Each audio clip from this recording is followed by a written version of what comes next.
Hello, good morning সবাইকে। তোমরা সবাই কেমন আছো? আশা করছি তোমরা সবাই খুব ভালো আছো। আজকে একদম সকালবেলা আমাদের বাড়িতে পাওয়ার কাট হয়ে গেছে, ওই জন্য এখানে ম্যাডামেরও ঘুম ভেঙে গেছে। Good morning. Good morning. Good morning বলো মা। গুড মর্নিং বলো। ঘুম থেকে উঠে গেছো কেন এত তাড়াতাড়ি? ঘুম থেকে উঠেই পাপার ঘরে চলে গেছো? পাপা অফিস যাবে না? পাপা অফিস যাবে না? তোমাকে নিয়ে বসে থাকবে? হ্যাঁ। কারেন্ট তো অফ হয়ে গেছে, পিহু তো আর ঘুমোবে না, তাই ওর পাপার কাছ থেকে পিহুকে নিয়ে পিহুকে ভালো করে ফ্রেশ করিয়ে বারান্দায় পিহুকে শুয়ে দিয়েছি। ও ওখানে শুয়ে শুয়ে খেলা করছে, আর আমরা এদিকে সবাই সবার কাজ করছি। আর একবার করে পিহুর সঙ্গে সবাই গিয়ে কথা বলে আসছি। এই রকমটা করলে কি হয়, ও চুপ করে শুয়ে শুয়ে খেলা করে। যদি একা একা এমনি শুয়ে রাখা হয় তাহলে কিছুক্ষণ শুয়ে থেকে আবার কান্না করে, ওই জন্য সবার মধ্যেই শুয়ে দিয়ে এসছি। ও একা একা বেশ সুন্দর খেলা করছে।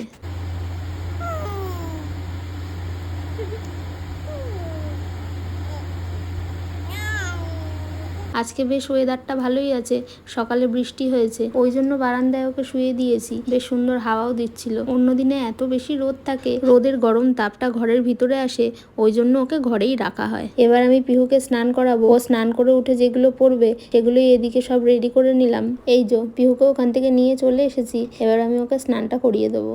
এতক্ষণ জেগেই ছিল, বেশ সুন্দর শুয়ে শুয়ে খেলা করছিল, কিন্তু স্নানের সময়টা ওর ঘুম পেয়ে গেছে, তাই ওকে স্নান করিয়ে কোনো রকমের রেডি করিয়ে ফিট করিয়ে ঘুম পাড়িয়ে দিয়েছি। এবার আমি স্নানে যাব। স্নানে যাওয়ার আগে আমি রান্নাঘরে গিয়ে দেখে নিচ্ছিলাম আজকে কি রান্না হয়েছে। আজকে যেহেতু সোমবার, আমাদের নিরামিষ, ওই জন্য এখানে বেগুন ভাজা হচ্ছে, আর এদিকে ভাত হয়ে গেছে। এদিকে ছিল আলু সিদ্ধ মাখা আর মসুরির ডালের বড়া, আর হয়েছিল আমড়া দিয়ে টক ডাল।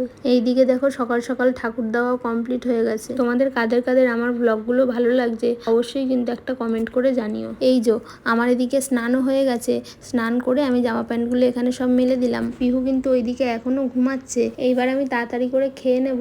আমি তো আবার খেতে বসলেই ম্যাডামের ঘুম ভেঙে যায়। ঘড়ির কাঁটায় এখন বাজে 1:45 মতো, আর আমি এদিকে আমার জন্য খাবারও বেড়ে নিয়ে চলে এসেছি। আমি খেতে বসেছি, তুমি উঠে গেছো কেন? তুমি কিন্তু এটা অন্যায় করেছো। হ্যাঁ, অন্যায় করেছো তো। দুষ্টু করে আবার হাসছিস তুই? তুই দুষ্টু করে হাসছিস? এই যে দেখো, দেখতেই পেলে আমি ঠিক খেতে বসলেই ওর ঘুমটা ভেঙে যায়। যাই হোক, ওর সঙ্গে কিছুক্ষণ সময় খেলা করে তারপর আমি ওকে ফিট করিয়ে ঘুম পাড়িয়ে দিয়েছিলাম। পিহুকে ঘুম পাড়িয়ে দিয়ে তারপরে আমি খেয়ে নিয়েছিলাম। এখন বাজে ঘড়ির কাঁটায় ওই 6:15 মতো। তখন তো পিহুকে ঘুম পাড়িয়ে আমিও খেয়ে নিয়ে কিছুটা সময় ওর সঙ্গে ঘুমিয়ে নিয়েছিলাম। এখন আমাদের দুজনের খাবার রেডি করে নিয়েছি। ওর পাপাও অফিস থেকে চলে এসেছে, ওর পাপার সঙ্গে এখন একটু খেলা করছে। তোমার কি করছিলে আজ সারাদিন?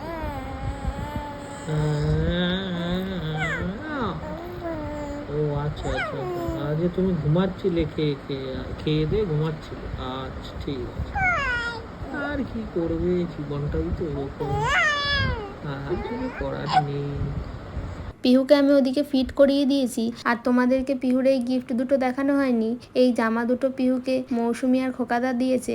আজকে পিহু 3 মাস কমপ্লিট হবে, তাই পিহুকে সুন্দর করে সাজিয়ে আজকে একটু ফটোশুট করব। ওর পাপা ওকে ওই ঘরে নিয়ে বসে আছে, আমি এখানে সমস্ত জিনিস নিয়ে নিয়েছি, এবার আমি ওই ঘরে যাব। এই যে দেখো, আমি এই ঘরে এসে পিহুকে সুন্দর করে রেডি করিয়ে দিয়েছি। পিহুকে এই নতুন জামাটা পরিয়ে কেমন লাগছে তোমরা কিন্তু অবশ্যই কমেন্ট করে জানিও।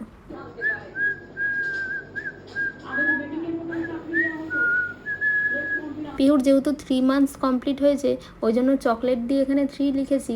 এবার পিহুকে এখানে শুয়ে দিয়েছি, ওর পাপা ওর সঙ্গে একটু খেলা করছে। আমি চটপট কয়েকটা ছবি তুলে নেবো। আমরা প্রত্যেক মাসেই ছোট করে একটা পেস্ট্রি এনে পিহুকে কোলে নিয়ে সেটা আমরা কেটে নিই। যত দিন যাবে পিহু আস্তে আস্তে বড় হয়ে যাবে, কিন্তু এইগুলো ওর স্মৃতি হয়ে থাকবে। ও চাইলেই ওর ছোটবেলাটাকে যখন তখন দেখে নিতে পারবে, সেই জন্যই এই সমস্ত কিছু করা।